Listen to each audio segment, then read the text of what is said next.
graph A, walk at a constant speed away from the motion. Wait. For graph B, you're gonna walk faster away.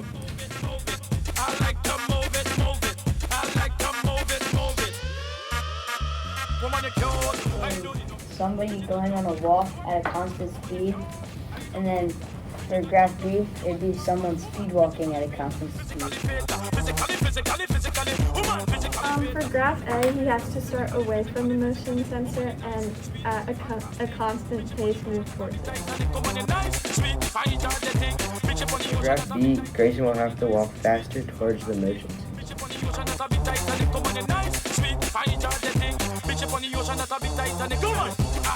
A real-life example would be running back after someone scored a goal and getting in position, and the difference for graph B would be running at a faster speed.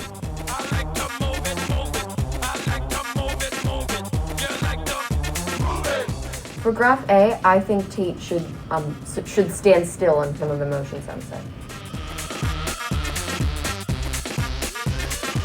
Well, Tate cannot make graph B because you cannot change the difference without any time passing. For graph A, during the pandemic, when businesses were flatlined, could be a real life example. Example would be if you're doing the mannequin challenge and you're standing still, the line would be flat. For graph B, it's not possible because you can't move without any time passing. Make graph A, you start close to the sensor and then walk away at a constant speed and then stand there and then walk back towards the sensor at a constant speed.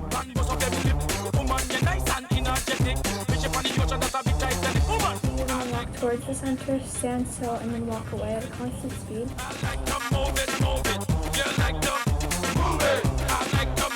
Oh, running to math class, sitting down, and then running to my next class.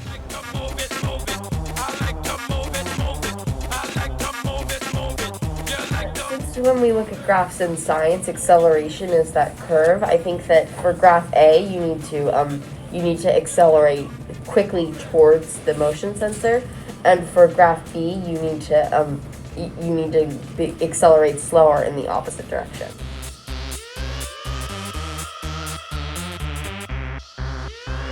You would have to decelerate going towards the sensor.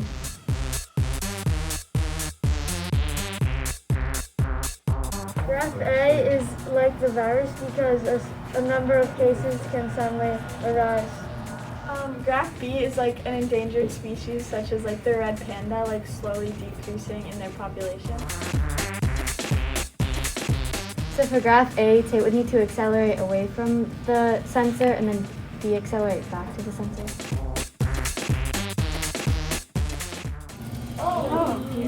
Don't move your arms. I think no.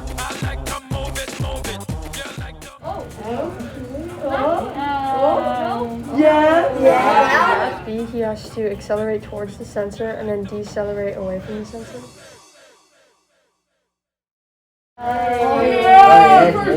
An example of graph A is like if a company was doing really well and then the pandemic hit and it started doing really poorly. Graph B is if a company was doing well and then there was a quick crash for something like the pandemic, but then the company started to recover again.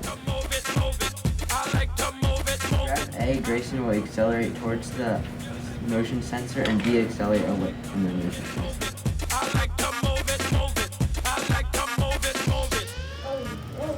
I think it was this.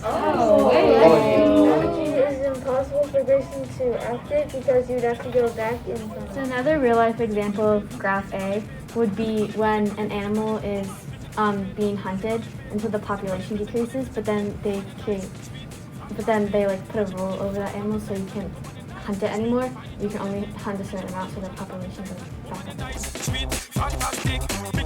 up.